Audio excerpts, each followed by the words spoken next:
ഇന്ന് നിങ്ങൾക്ക് എല്ലാവർക്കും ഒരു ഉപകാരമുള്ള വീഡിയോ ആയിട്ടാണ് വന്നിട്ടുള്ളത്. അപ്പോൾ അതാ പുതിയൊരു വീഡിയോയിലേക്ക് എൻ്റെ എല്ലാ പ്രിയപ്പെട്ട കൂട്ടുകാർക്കും സ്വാഗതം.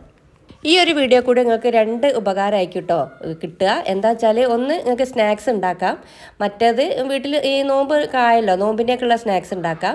അടുത്തത് നമ്മൾക്ക് സെയിൽ ചെയ്യാനുള്ള ഒരു സ്നാക്സും കൂടിയാണ് കേട്ടോ ഇത്. സമൂസയും ചട്ടിപ്പത്തിരിയും ഒക്കെ നല്ല രീതിയിൽ തന്നെ എനിക്ക് ചട്ടിപ്പത്തിരിൻ്റെ ഓർഡർ കിട്ടലുണ്ട്. അപ്പോൾ അതിൻ്റെ ഡീറ്റെയിൽസ് ആണ് കേട്ടോ ഇതിൽ പറയുന്ന, അളവുകളും എല്ലാം റേറ്റും എല്ലാം ഞാൻ പറയുന്നുണ്ട്. അപ്പോൾ വീഡിയോ ഫുള്ളായിട്ട് കണ്ടിട്ട് എന്നെ ഒന്ന് സപ്പോർട്ട് ചെയ്യണേ, ലൈക്ക് ചെയ്യാനും മറക്കല്ലേ. ആദ്യം തന്നെ ചട്ടിപ്പത്തിരിൻ്റെ റെസിപ്പി ഇടാം അല്ലേ. ചട്ടിപ്പത്തിരിയാണ് കേട്ടോ എൻ്റെ ഏറ്റവും എന്താ പറയുക മാസ്റ്റർ പീസ് എന്ന് പറയുന്നത്. അതാണ് എനിക്ക് ഏറ്റവും കൂടുതൽ, ചട്ടിപ്പത്തിരിയും ബിരിയാണിയാണ് എനിക്ക് ഏറ്റവും കൂടുതൽ സെയിലാവുന്ന കാര്യം.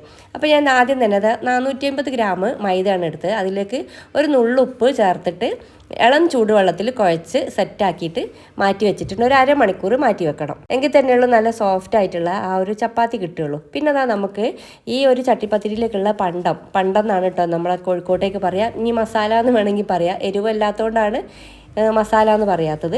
അപ്പോൾ അതിലേക്ക് ഞാനിതാ 16 കോഴിമുട്ടയാണ് കേട്ടോ ഈ ഒരു ചട്ടിപ്പത്തിരിൻ്റെ അളവിനേക്ക് എടുക്കുന്നത്. 16 കോഴിമുട്ടയിലേക്ക് 9 കോഴിമുട്ടയാണ് ഞാനിപ്പോൾ ഈ ഒരു ഉണ്ടാക്കാനായിട്ട് എടുത്തിട്ടുള്ളത്. അപ്പോൾ പിന്നെ അതിലേക്കൊരു 400 ഗ്രാം, ഒരു 450 425 ആ ഒരു ലെവലിലുള്ള പഞ്ചസാരയാണ് കേട്ടോ ചേർക്കുന്നത്. ഇതാ ഈ ഒരു ഗ്ലാസ്സിന് അളവാണ് കേട്ടോ എനിക്ക്. അപ്പോൾ അതിലേക്ക് ഇതാ ഈ ഒരു ഉണ്ടാക്കുന്നതിലേക്ക് ഒരു ഗ്ലാസ്, അതേപോലെ തന്നെ ഒരു ഗ്ലാസ് നമുക്ക് ബാറ്റർ ഉണ്ടാക്കാനും വേണം, എഗ്ഗിൻ്റെ ബാറ്റർ. പിന്നെ ഇതിലേക്ക് ഒരു നുള്ളുപ്പും പിന്നെ അതേപോലെ ഒരു 3-4 ഏലക്കായ ചതച്ചതും ചേർക്കുന്നുണ്ട്. ഇതാ ഈ ഒരു ടൈപ്പുള്ള സ്പൂണോ അല്ലെ കയ്യിലോ അങ്ങനെ വെച്ചിട്ടാണ് കേട്ടോ ഈ ഒരു പഞ്ചസാരയും കോഴിമുട്ടയും കൂടി മിക്സ് ചെയ്യുന്നത്. നല്ല രീതിയിൽ തന്നെ മിക്സായി വരണേ. പിന്നെ ഡാൽഡ ആണ് കേട്ടോ എടുക്കുന്നത്. അപ്പോൾ 200 ഗ്രാം ഡാൽഡ ഉണ്ടെങ്കിൽ 3 ചട്ടിപ്പത്തിരി ഉണ്ടാക്കാം കേട്ടോ. അപ്പോൾ ഞാൻ ആ ഒരു ലെവലിൽ 200 ഗ്രാമാണ് എടുക്കൽ. അതിലേക്ക് ആവശ്യത്തിനുള്ള ഡാൽഡ ഒഴിച്ച് കൊടുക്കുന്നുണ്ട്. ഇനി ഇതാ ഈ ഒരു ചട്ടിപ്പത്തിരിയിലേക്ക് 50 ഗ്രാം അണ്ടിപ്പരിപ്പും അതേപോലെ തന്നെ 50 ഗ്രാം മുന്തിരിയാണ് കേട്ടോ എടുത്തിട്ടുള്ളത്. അങ്ങനെ ആ ഒരു അളവാണ് ഞാൻ ഈ ഒരു ചട്ടിപ്പത്തിരിയിലേക്ക് ചേർക്കുന്നത്. ആദ്യം തന്നെ ആ ഒരു നെയ്യ് ചൂടായതിലേക്ക് അണ്ടിപ്പരിപ്പ് ഒന്ന് വറുത്ത് കോരുക, പിന്നെ മുന്തിരി, പിന്നെ നമ്മൾ നേരത്തെ മിക്സ് ചെയ്ത് വെച്ചിട്ടുള്ള ഒരു ബാറ്റർ ഉണ്ടല്ലോ അത് ഉപയോഗിച്ചിട്ടാണ് നമ്മൾ പണ്ടം ഉണ്ടാക്കുന്നത്. ചില സമയത്ത് കോഴിമുട്ട നല്ല വലിപ്പമുള്ള കോഴിമുട്ട ഉണ്ടാവും. അപ്പോൾ നമുക്ക് ആ ഒരു എണ്ണം ഒന്ന് കുറയ്ക്കുക കേട്ടോ. ഇനി വളരെ ചെറുതാണെങ്കിൽ ഇനി 16 എന്നുള്ളത് 17 18 ഒക്കെ ആക്കുകയും ചെയ്യാം. കൂടുതലും നല്ല വലിപ്പമുള്ള കോഴിമുട്ടാണ് കിട്ടൽ, അതുകൊണ്ടാണ് ഞാൻ ഈ ഒരു അളവ് പറയുന്നത്. പിന്നെ പഞ്ചസാര 450 425 400 എന്നൊക്കെ പറഞ്ഞത് ചിലവർക്ക് മധുരം കുറവായിരിക്കും വേണ്ടി വരിക, ചിലവർക്ക് മധുരം കൂടുതലായിരിക്കും വേണ്ടി വരിക. നല്ല മധുരമാണെങ്കിൽ, നല്ല മധുരത്തിലാണ് ചട്ടിപ്പത്തിരി വേണ്ടെങ്കിൽ 450 ഗ്രാം പഞ്ചസാരയാണ് നമ്മൾ മിക്സ് ചെയ്യാൻ വേണ്ടി ചേർക്കുക. പകുതി ഇതാ ഈ ഒരു പണ്ടത്തിലേക്കും പകുതി ഞാൻ നേരത്തെ പറഞ്ഞ പോലെ കോഴിമുട്ടൻ്റെ ബാറ്ററിലേക്കും. കോഴിമുട്ട അതാ ഈ ഒരു രീതിയിലാണ് കേട്ടോ റെഡിയാക്കി വെക്കേണ്ടത്. അപ്പോൾ അതാ നമ്മൾ നേരത്തെ ഇതാ ഒരു മൈദൻ്റെ ഇത് ഉണ്ടാക്കി വെച്ചില്ലേ, മൈദ കുഴച്ച് റെഡിയാക്കി വെച്ചിട്ടുണ്ട്. അരമണിക്കൂറിന് ശേഷമാണ് നമ്മളിത് ഉണ്ടാക്കി വെക്കുന്നത്. അപ്പോൾ ഇത് 14 ഉരുളയാണ് കേട്ടോ ഞാൻ എടുത്തിട്ടുള്ളത്. അപ്പോൾ അതിൽ 12 കാണുന്നുള്ളൂ. അപ്പോൾ അതിൻ്റെ ഉണ്ടൻ്റെ വലിപ്പം ഒന്ന് കുറച്ചിട്ട് ചെറുതാക്കിയിട്ട് നമ്മൾ 14 എണ്ണം ആക്കിയിട്ടുണ്ട്. പിന്നെ അതാ ഓരോ ഉരുളെടുത്തിട്ട് അതേപോലെ പൂരിൻ്റെ വലിപ്പത്തിലാണ് പരത്തിയെടുക്കുന്നത്. ഞാനിപ്പോൾ അതാ 4 എണ്ണം 5 എണ്ണം 6 എണ്ണം അങ്ങനെയൊക്കെ അട്ടിക്ക് വെച്ചിട്ടാണ് കേട്ടോ പരത്തിയെടുക്കൽ. ഇത് നല്ലൊരു എളുപ്പമാണ് കേട്ടോ ചട്ടിപ്പത്തിരിക്ക്. അപ്പോൾ ആദ്യം തന്നെ ഒരു പൂരിൻ്റെ വലിപ്പത്തിലുള്ള ആ ഒരു ഇത് എടുത്തിട്ട് അതിലേക്ക് കുറച്ച് ഓയിൽ തേച്ച് കൊടുക്കുക. ഞാനിപ്പോൾ അതാ 4 എണ്ണം കണ്ടല്ലോ, നിങ്ങൾക്ക് എളുപ്പത്തിന് മനസ്സിലാവാൻ വേണ്ടിയിട്ടാണ് 4 എണ്ണം വെച്ചിട്ട് പരത്തി കാണിച്ചു തരുന്നത്. ആ ഒരു പൂരിൻ്റെ വലിപ്പത്തിൽ പരത്തിയിട്ടുള്ള ആ ഒരു ഇതിൻ്റെ മേലേക്ക് കുറച്ച് ഓയിൽ നല്ല രീതിയിൽ തേച്ച് കൊടുക്കുക. പിന്നെ അതിൻ്റെ മേലേക്ക് മൈദപ്പൊടി ഇട്ട് കൊടുക്കുക. മൈദപ്പൊടി കുറച്ച് അത്യാവശ്യം വേണം കേട്ടോ, ഒരുപാടല്ല. പിന്നെ അതിൻ്റെ മേലേക്ക് വീണ്ടും നേരത്തെ വെച്ച പോലെ തന്നെ അങ്ങനെ ലെയറായിട്ട് വെച്ചിട്ട് അങ്ങനെ പരത്തിയെടുക്കുകയാണ് വേണ്ടത്. തുടക്കക്കാർ ഇതേപോലെ 4 എണ്ണം 3 എണ്ണം ഒക്കെ വെച്ചിട്ട് ചെയ്താൽ മതി. ഒരുപാട് 5 എണ്ണം 6 എണ്ണമൊക്കെ വെക്കുമ്പോൾ നമുക്ക് ചിലപ്പോൾ കിട്ടാതെ വരും, ഒട്ടിപ്പിടിക്കും, അങ്ങനെ എന്തെങ്കിലുമൊക്കെ ഒരു പ്രശ്നം വരും. അപ്പോൾ അതുകൊണ്ട് ഈ രീതിയിൽ ചെയ്തെടുത്താൽ മതി. നല്ല എളുപ്പമാണ് കേട്ടോ. എനിക്ക് ഏറ്റവും ഇഷ്ടമില്ലാത്തൊരു കാര്യം ഈ ചപ്പാത്തി പരത്തിയെടുക്കലാണ്. അപ്പോൾ ഇങ്ങനെ കിട്ടിയതിനെ കൊണ്ട് നല്ല എളുപ്പത്തിൽ നല്ല ഈസി ആയിട്ടും നമുക്ക് ഈ ചപ്പാത്തി പരത്തിയെടുക്കാം. അതുമല്ല പിന്നെ ഇത് ചുടുന്ന രീതി ഞാൻ പറഞ്ഞുതരാം. അപ്പോൾ നല്ല വാട്ടിയെടുത്താൽ മതി. നല്ലോണം ചുട്ട് ഞെരിഞ്ഞ് വന്നാൽ ഈ ചട്ടിപ്പത്തിരി നല്ല ഹാർഡായിരിക്കും. പിന്നെ അതേപോലെ ഇളം ചൂടുവെള്ളത്തിൽ കുഴച്ചാലും ചട്ടിപ്പത്തിരി നല്ല സോഫ്റ്റ് ആയിരിക്കും. പിന്നെ അതേപോലെ സോഫ്റ്റ് ആകാൻ വേണ്ടിയിട്ടാണ് പാലും നമ്മൾ ഈ ഒരു ചട്ടിപ്പത്തിരി മുക്കാനുള്ള ഒരു ബാറ്റർ ഉണ്ടാവുമല്ലോ അതിലേക്ക് ചേർക്കുന്നത്. അപ്പോൾ നമ്മളിപ്പോൾ പരത്തിയെടുക്കേണ്ടത് നമ്മൾ ചട്ടിപ്പത്തിരി ഉണ്ടാക്കുന്ന പാത്രത്തിൻ്റെ അളവിനനുസരിച്ചിട്ടാണ്. ആ ഒരു വലിപ്പമാണ് നമ്മൾ പരത്താൻ വേണ്ടിയിട്ട് എടുക്കേണ്ടത്. നമ്മൾ ചട്ടിപ്പത്തിരി ഉണ്ടാക്കാൻ വേണ്ടിയിട്ട് എടുക്കുന്ന പാത്രത്തിൻ്റെ ഉള്ളിലൊന്ന് വെച്ച് കൊടുക്കുക. നമ്മൾ എത്രയാണ് വലിപ്പമൊന്നും കൂടി പോണ്ട, ഒന്ന് ഇത്തിരി കുറഞ്ഞാലും കുഴപ്പമില്ല, ഒരുപാട് കൂടി പോകരുത്. ഇതിപ്പോൾ കറക്റ്റായിട്ടാണ് കേട്ടോ വന്നിട്ടുള്ളത്. ഈ പാത്രം ഞാൻ 1400 രൂപക്ക് വിസ്മി ബ്രാൻഡിൻ്റെതാണ് കേട്ടോ. ഇതിപ്പോൾ ഞങ്ങൾ വീട്ടിൻ്റെ അടുത്തുള്ള ഒരു സൂപ്പർ മാർക്കറ്റിൽ നിന്നാണ് വാങ്ങിയിട്ടുള്ളത്. 5 ലിറ്റർ എന്ന് പറഞ്ഞിട്ടാണ് അവർ തന്നത്. ഇപ്പം നിങ്ങൾക്ക് മനസ്സിലായില്ലേ ഈ ചട്ടിപ്പത്തിരിൻ്റെ തോല് എത്ര വലിപ്പത്തിലാണ് എടുക്കേണ്ടതെന്ന്. ചട്ടിപ്പത്തിരിൻ്റെ തോല് എന്നാണ് കേട്ടോ പറയുക. ചപ്പാത്തി എന്നൊക്കെ നിങ്ങൾക്ക് മനസ്സിലാകാൻ വേണ്ടിയിട്ട് പറഞ്ഞു തന്നതാണ്. പിന്നെ ഇതാ വലിയൊരു പാൻ അടുപ്പത്ത് വെച്ചിട്ട് അത് നന്നായിട്ട് ചൂടായതിന് ശേഷമാണ് കേട്ടോ നമ്മളിതൊന്ന് ചെറുതാക്കി ഒന്ന് വാട്ടിയെടുക്കേണ്ടത്. ചുട്ടെടുക്കുകയല്ല കേട്ടോ, വാട്ടിയെടുക്കുകയാണ് വേണ്ടത്. ആ നമ്മൾ അട്ടിക്ക് വെച്ച് പരത്തിയിട്ടുള്ള അത് തന്നെ നമ്മൾ ഈ ആ ഒരു പാനിലേക്ക് വെച്ച് കൊടുത്തിട്ട് ആദ്യം തന്നെ പെട്ടെന്നൊന്ന് മറിച്ചിട്ടതിന് ശേഷം പിന്നെ ഇതാ ഓരോ ലെയർ എടുത്തിട്ട് ഇതാ ഞാനിപ്പോൾ ഈ വീഡിയോയിൽ കാണിക്കുന്ന പോലെ ഒന്ന് വാട്ടിയെടുക്കണം കേട്ടോ. നല്ലോണം ചുട്ടെടുക്കരുത്. ചുട്ടെടുത്താൽ ചപ്പാത്തി നല്ല ഹാർഡായി പോവും. ചപ്പാത്തി അല്ല, ചട്ടിപ്പത്തിരി നല്ല ഹാർഡായി പോവും. അത്യാവശ്യം നല്ല രീതിയിൽ തന്നെ സെയിൽ വരുന്ന ഒരു ഐറ്റമാണ് കേട്ടോ അത്. അപ്പോൾ ഞാൻ ഈ ഒരു ചട്ടിപ്പത്തിരിക്ക് 500 രൂപയാണ് കേട്ടോ വാങ്ങൽ. ഇപ്പോൾ കോഴിമുട്ടൻ്റെ വിലയൊക്കെ കൂടി, അതുകൊണ്ടാണ് ഇങ്ങനെ റേറ്റിൽ ചെറിയ ചെറിയ വ്യത്യാസങ്ങൾ ഞാൻ വരുത്തിയിട്ടാണ് വാങ്ങൽ. അപ്പോൾ പെട്ടെന്ന് തന്നെ നമുക്ക് വില കൂട്ടാനൊന്നും പറ്റൂലല്ലോ. സാധനത്തിൻ്റെ വില കൂടുന്നതിനനുസരിച്ചിട്ട് എൻ്റെ കസ്റ്റമർ ഒരു പ്രശ്നവും പറയലില്ല കേട്ടോ. ഇത്ര വിലയാണ്, വില ഇത്തിരി കൂടിക്കുന്ന സാധനത്തിന് ഇത്ര വില ആണെന്നൊക്കെ പറയുമ്പോൾ അവർക്കൊരു പ്രശ്നമില്ല കേട്ടോ. ആരും ഇതുവരെ അങ്ങനെ ഒരു പ്രശ്നം ഉണ്ടാക്കിയിട്ടൊന്നുമില്ല. നല്ലതാണെങ്കിൽ അവർ നല്ലത് തന്നെ പറയും. എന്തെങ്കിലും മിസ്റ്റേക്ക് ഉണ്ടെങ്കിൽ മിസ്റ്റേക്ക് തന്നെ പറയും. കാരണം ആ മിസ്റ്റേക്കിനെ ഞാൻ നല്ലോണം സ്വാഗതം ചെയ്യുന്നുണ്ട്. കാരണം ആ മിസ്റ്റേക്ക് അവർ പറഞ്ഞാലേ നമുക്ക് അടുത്തതിൽ നല്ല രീതിയിൽ സെറ്റാക്കി എടുക്കാൻ പറ്റുള്ളൂ. അപ്പോൾ ആദ്യം തന്നെ നമുക്ക് ആളുകൾ മിസ്റ്റേക്കോ എന്തെങ്കിലും കുറ്റമൊക്കെ പറയുമ്പോൾ നമ്മൾ വിഷമിക്കൊന്നും ചെയ്യരുത്. വിഷമം ഉണ്ടാവും ഫസ്റ്റിൽ, പക്ഷേ അത് നമ്മൾക്ക് ഭാവിയിലേക്ക് നല്ല രീതിയിൽ വരാൻ വേണ്ടിയിട്ടുള്ളതാണെന്നുള്ളത് മനസ്സിലാക്കിയാൽ നല്ലതാണ് കേട്ടോ. പിന്നെ അതേപോലെ സ്റ്റെപ്പായിട്ടാണ് ഞാൻ ഓരോന്നും ചെയ്യൽ. പിന്നെ നമ്മൾ ആ ഒരു ബാറ്ററാണ് റെഡിയാക്കുന്നത്. അതിലേക്ക് ഞാൻ 7 കോഴിമുട്ടയാണ് കേട്ടോ എടുത്തിട്ടുള്ളത്. 7 കോഴിമുട്ട എടുത്ത് അതിലേക്ക് പിന്നെ നമ്മളതാ ഒരു പാല് ഉണ്ടല്ലോ, ആ ഒരു ഗ്ലാസിൻ്റെ അടുത്തുള്ള ഒരു 3/4 ഗ്ലാസ് അളവിലുള്ള പാല്, പിന്നെ പഞ്ചസാര നേരത്തെ എടുത്തതിൻ്റെ പകുതി, പിന്നെ പാകത്തിനുള്ള ഉപ്പ്, ഒരു 3 ഏലക്കായ ചതച്ചതും കൂടി ചേർത്ത് കൊടുക്കുകയാണ്. ആ കോഴിമുട്ട നല്ല രീതിയിൽ തന്നെ മിക്സ് ചെയ്ത് വെക്കണം. പഞ്ചസാര ഒന്നും അലിയാതിരിക്കാൻ പാടില്ല, അപ്പോൾ മധുരം ഉണ്ടാവില്ല കേട്ടോ. നല്ലോണം അലിയണം. പിന്നെ നമ്മളിതാ നേരത്തെ റെഡിയാക്കി വെച്ചിട്ടുള്ള പണ്ടുണ്ട്, അതിലേക്ക് നമ്മൾ പൊരിച്ച് വെച്ചിട്ടുള്ള ആ അണ്ടി മുന്തിരിൻ്റെ ഒക്കെ പകുതി എടുത്തിട്ട് അതിലേക്ക് നല്ലോണം ഒന്ന് മിക്സ് ചെയ്തെടുക്കുക. അതാ ഈ ഒരു രീതിയിൽ നല്ലോണം കൈ വെച്ചിട്ട് മിക്സ് ചെയ്തെടുത്താൽ മതിയാവും. ബാക്കിയുള്ള ആ ഒരു അണ്ടിപ്പരിപ്പ് മുന്തിരിയും നമ്മൾ ഗാർണിഷ് ചെയ്യാനുള്ളതാണ് കേട്ടോ. ലാസ്റ്റ് സ്റ്റേജിലേക്കാണ് വേണ്ടത്. ഇനി നമുക്ക് ചട്ടിപ്പത്തിരി ഉണ്ടാക്കിയെടുക്കാം. അതിനായിട്ട് ചട്ടിപ്പത്തിരിൻ്റെ പാൻ അടുപ്പത്ത് വെച്ചിട്ട് നല്ലോണം ഒന്ന് ചൂടാക്കിയെടുക്കണം കേട്ടോ. അപ്പോൾ ഗ്യാസിൻ്റെ മേലെ ഒരു അലൂമിനിയത്തിൻ്റെ ഇതേപോലത്തുള്ള ഒരു പ്ലേറ്റ് വെച്ച് കൊടുക്കുന്നത് നല്ലതാണ്. അല്ലെങ്കിൽ അടി കരിഞ്ഞു പോകാനുള്ള സാധ്യത ഉണ്ട്. നെയ്യ് ഒഴിച്ച് കൊടുത്തതിന് ശേഷം എല്ലാ ഭാഗത്തേക്കും അതൊന്ന് ചുറ്റിച്ച് കൊടുക്കണം കേട്ടോ. പിന്നീടാണ് നമ്മൾ ഓരോ ഈ ഒരു ചപ്പാത്തിയും എടുത്തിട്ട് നമ്മൾ നേരത്തെ എടുത്ത് വെച്ച ആ ഒരു ബാറ്ററിൽ മുക്കിയിട്ട് ആ ഒരു പാനിൽ വെച്ച് കൊടുക്കുക. പിന്നെ അതിൻ്റെ മേലേക്ക് നമ്മൾ ആ ഒരു മുട്ടൻ്റെ മിക്സ് ഉണ്ടല്ലോ, എന്താണ് പണ്ടെന്നൊക്കെ പറയുന്നത്, അത് കുറേശ്ശായിട്ട് ഇട്ട് കൊടുക്കുക. അപ്പോൾ അത് തീരുന്ന വരെ വേണം കേട്ടോ. 14 ചപ്പാത്തിയാണ് നമ്മൾ എടുത്തിട്ടുള്ളത്. ആ ഒരു ചപ്പാത്തി തീരുന്നത് വരെ ആ ഒരു പണ്ടം വേണം. അപ്പോൾ അതിനനുസരിച്ചിട്ടാണ് നമ്മൾ ചേർത്ത് കൊടുക്കേണ്ടത്. ഒരുപാട് പണ്ടൊക്കെ നമ്മൾ ഉണ്ടാക്കിയെടുത്താൽ നമുക്ക് പൈസ മുതലാവില്ല. നമുക്കൊരു വരുമാനത്തിന് വേണ്ടിയിട്ടാണല്ലോ നമ്മൾ ഇതൊക്കെ ചെയ്യുന്നത്. അപ്പോൾ ഒരുപാട് പണ്ടായി പല ആളുകൾ ഇതിൽ കമൻറ്റ് വരാൻ മതിയാവും. എനിക്ക് മുമ്പ് ഞാനൊരു ചട്ടിപ്പത്തിൻ്റെ റീൽസ് ഇട്ടപ്പോൾ കുറേ കമൻറ്റ് വന്നിട്ടുണ്ട്, ഇനി പണ്ടം കുറവാണെന്ന്.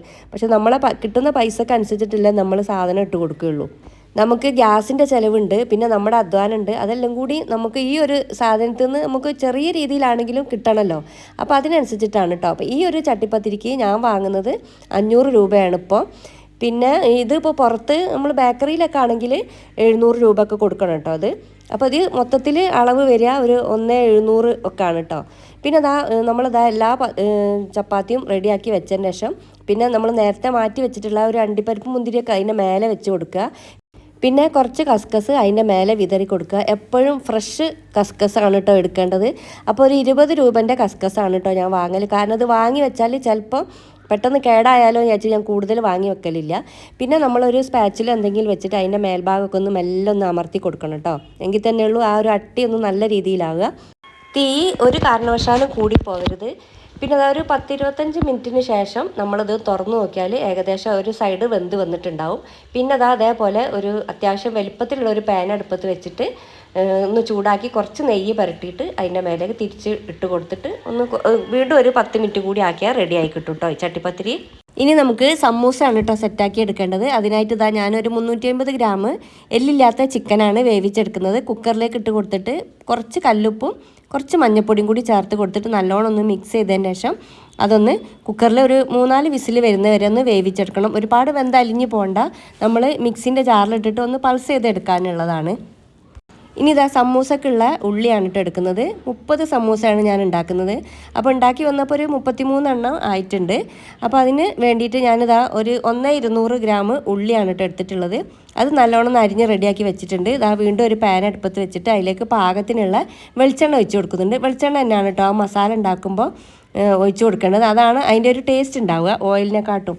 അപ്പോൾ അതിലേക്ക് നമ്മൾ അരിഞ്ഞ് വെച്ചിട്ടുള്ള ഉള്ളി ഒന്നായിട്ട് ചേർത്ത് കൊടുത്തിട്ട് കുറച്ച് പാകത്തിനുള്ള കല്ലുപ്പും കൂടി ചേർത്ത് കൊടുക്കുന്നുണ്ട്. ഇങ്ങനെയൊക്കെ മിക്സ് ചെയ്യുമ്പോൾ നമ്മൾ ആദ്യം തന്നെ കല്ലുപ്പാണ് കേട്ടോ ചേർക്കേണ്ടത്. അതാണ് ടേസ്റ്റ്. പിന്നെ ആദ്യം തന്നെ കുറേ ഉപ്പിടണ്ട, കുറേശ്ശെ ഉപ്പ് ചേർത്ത് കൊടുക്കുക. പിന്നെ ലാസ്റ്റ് സമയത്ത് നമ്മൾ ഉപ്പ് നോക്കുമ്പോൾ ഉപ്പില്ലാന്ന് തോന്നുമ്പോൾ ഈ പൊടിപ്പാണ് കേട്ടോ ചേർക്കേണ്ടത്. ഇത് ഉള്ളി ഒരുപാട് നമ്മൾ ബിരിയാണിക്കൊക്കെ വാടുന്ന പോലെ അത്രയും നല്ല രീതിയിൽ വാടണ്ട കേട്ടോ. അത്യാവശ്യം ഒന്ന് വെന്ത് വന്നാൽ മതി.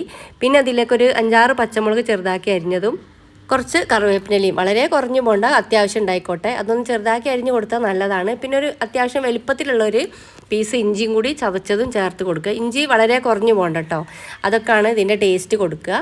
അത് അത്യാവശ്യം ഒന്ന് വെന്ത് വന്നതിന് ശേഷം, വാടി വന്നതിന് ശേഷം അതിലേക്ക് പാകത്തിനുള്ള മഞ്ഞൾപ്പൊടിയും പിന്നെ കുറച്ച് പെരിഞ്ജീരകത്തിൻ്റെ പൊടിയും പിന്നെ നമ്മൾ ചിക്കൻ മസാലപ്പൊടി ഒരു 3 ടേബിൾ സ്പൂണൊക്കെ ഇട്ട് കൊടുക്കുന്നുണ്ട് കേട്ടോ. അത്യാവശ്യം ഉണ്ടായിക്കോട്ടെ, അതാണ് മെയിനായിട്ട് ഇതിൽ വേണ്ടിയത്.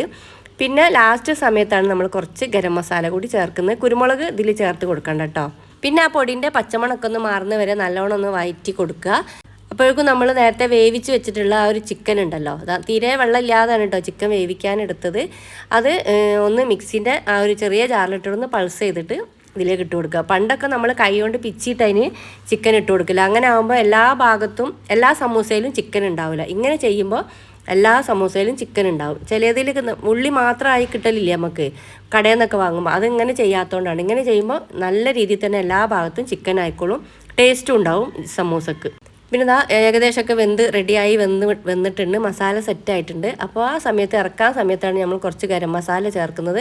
പിന്നെ കുറച്ചധികം മല്ലിയിലയും കുറച്ച് പൊതിനയും ഇതേപോലെ ചെറുതാക്കി അരിഞ്ഞത് ചേർത്ത് കൊടുത്തിട്ട് വീണ്ടും നല്ലോണം ഒന്ന് മിക്സ് ചെയ്തെടുക്കുക. അപ്പോൾ അതാ നമ്മുടെ ഈ സമൂസൻ്റെ മസാല സെറ്റായിട്ടുണ്ട് കേട്ടോ. അപ്പോൾ കുറച്ചും കൂടി ഉപ്പ് വേണ്ടിയിട്ട് അതാണ് ഞാൻ ലാസ്റ്റ് സ്റ്റേജിൽ ഉപ്പ് പൊടി ഇട്ട് കൊടുത്തത്. ഇനി ഇതാ സമൂസൻ്റെ ഷീറ്റാണല്ലോ നമുക്ക് വേണ്ടത്. മുമ്പ് 1-2 ആൾക്കാർ എന്നോട് ചോദിച്ചിട്ടുണ്ട് കേട്ടോ, ഷീറ്റ് എങ്ങനെ ഉണ്ടാക്കൽ, എങ്ങനെ ഞങ്ങൾ വാങ്ങലാണോ എന്നൊക്കെ.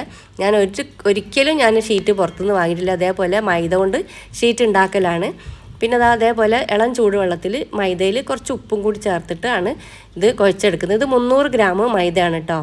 ഒരു 350 ആയിക്കോട്ടെ, ഒരു ഇത്തിരി പൊടി ബാക്കിയായാലും കുഴപ്പമില്ലല്ലോ. ഒരു 350 ഗ്രാം പൊടി എടുത്തിട്ട് കുഴച്ചാൽ മതി 30 സമൂസയിലേക്ക് കേട്ടോ. 30 എന്ന് പറയുമ്പോൾ ഞാൻ നേരത്തെ പറഞ്ഞ പോലെ 33 അങ്ങനെയൊക്കെ എണ്ണത്തിരി അധികം ഉണ്ടാവും, കുഴപ്പമില്ല, നമുക്ക് എടുക്കാമല്ലോ. ഒരുപാട് അധികമായി പോവുകയും ചെയ്യരുത്. അപ്പോൾ അത് അതേപോലെ കുറച്ച് ഉപ്പ് ഞാൻ പറഞ്ഞല്ലോ, ഉപ്പും ചേർത്ത് ഇളം ചൂടുവെള്ളം ചേർത്ത് നല്ലോണം ഒന്ന് കുഴച്ചെടുക്കുക. നമ്മൾ മൈദ നല്ലോണം കുഴച്ചിട്ട് അരമണിക്കൂർ വെക്കണം കേട്ടോ. എന്നതിൻ്റെ ശേഷമാണ് ഉരുളകളാക്കി എടുക്കുന്നത്. അപ്പോൾ 500 ഗ്രാം മൈദ ഉണ്ടെങ്കിൽ നമുക്കൊരു 40-42 പിന്നെ സമൂസ ഉണ്ടാക്കാം കേട്ടോ. അപ്പോൾ അത് ഇത്രയും 350 ഗ്രാമാണ് എടുത്തത്. 300 അല്ല കേട്ടോ, ഞാൻ നേരത്തെ തെറ്റിപ്പോയതാണ്. 350 ഗ്രാമാണ് എടുത്തത്. അപ്പോൾ ഇത്തിരി ഒരു 2 ഉരുള ബാക്കിയുണ്ടായിനി. പിന്നെ അതേപോലെ ഈ ചപ്പാത്തി വലിപ്പത്തിൽ നല്ല വലിപ്പത്തിൽ പരത്തിയെടുക്കുക.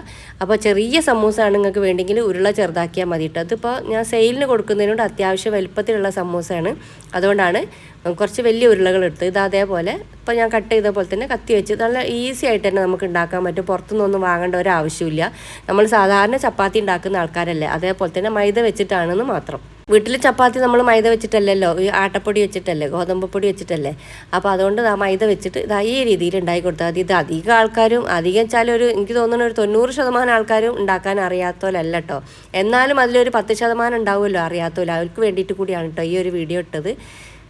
പിന്നെ അത് 4 ഭാഗമാക്കി മുറിച്ചിട്ട് ഇതേപോലെ മസാല വെച്ച് നിറച്ചിട്ട് എല്ലാ ഭാഗവും നല്ലോണം ഒന്ന് പ്രസ് ചെയ്ത് കൊടുക്കണം. അല്ലെങ്കിൽ നമ്മൾ നല്ല രീതിയിൽ പ്രസ് ചെയ്തിട്ടില്ലെങ്കിൽ നമ്മളിത് പൊരിക്കുന്ന സമയത്ത് അതിൻ്റെ ഇത് അടർന്ന് പോകാനുള്ള സാധ്യതയുണ്ട്. എന്നിട്ട് മസാലയൊക്കെ നമ്മൾ ആ ഓയിലിൽ ആകെ പ്രശ്നമാവും. അതുകൊണ്ട് നമ്മളിത് പ്രസ് ചെയ്യുന്ന സമയത്ത് നല്ല രീതിയിൽ തന്നെ ഒന്ന് പ്രസ് ചെയ്യാൻ ശ്രദ്ധിക്കണം കേട്ടോ. മസാല നമ്മൾ ആവശ്യത്തിനനുസരിച്ചിട്ട് ഇട്ട് കൊടുത്താൽ മതി.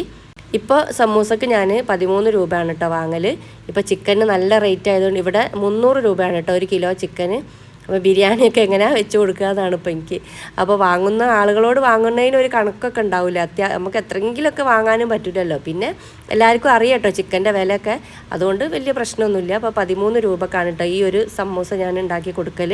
ചിക്കന് വില 200 രൂപയൊക്കെ ആകുന്ന സമയത്ത് 10 രൂപക്കാണ് ഈ ഒരു വലിപ്പത്തിലുള്ള സമൂസ ഞാൻ ഉണ്ടാക്കി കൊടുക്കൽ. പിന്നെ സമൂസ പൊരിക്കുമ്പോൾ ഓയിൽ നല്ല രീതിയിൽ തന്നെ തിളച്ച് വരണം കേട്ടോ, നല്ല രീതിയിൽ തന്നെ ചൂടായി വരണം. അല്ലെങ്കിൽ ആ ഒരു സമൂസ നല്ല രീതിയിൽ തന്നെ എണ്ണ കുടിക്കും. അതുകൊണ്ട് അതൊന്ന് ശ്രദ്ധിക്കുക കേട്ടോ പൊരിച്ചെടുക്കുമ്പോൾ. അപ്പോൾ കുറച്ചായതുകൊണ്ടാണ് ഞാൻ ചെറിയ ചീനച്ചട്ടി വെച്ചത്. അപ്പോൾ അല്ലെങ്കിൽ കുറേ ഉണ്ടെങ്കിൽ ഞാൻ പുറത്ത് അടുപ്പത്ത് വലിയ ചീനച്ചട്ടിയിലാണ് കേട്ടോ ഈ പൊരിച്ചെടുക്കൽ.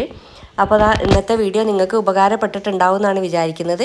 ധൈര്യമായിട്ട് നിങ്ങൾ സെയിൽ ചെയ്യാൻ വേണ്ടി തുടങ്ങിക്കോളി. നമ്മളെ വീട്ടിലെ ആവശ്യത്തിനും എടുക്കുക, പിന്നെ ഇതേപോലെ സെയിലും ചെയ്യാം. ഇന്നത്തെ വീഡിയോ അത്രയേ ഉള്ളൂ. എല്ലാവർക്കും നല്ലൊരു ദിവസം ആശംസിച്ചുകൊണ്ട് താങ്ക്സ് ഫോർ വാച്ചിങ്.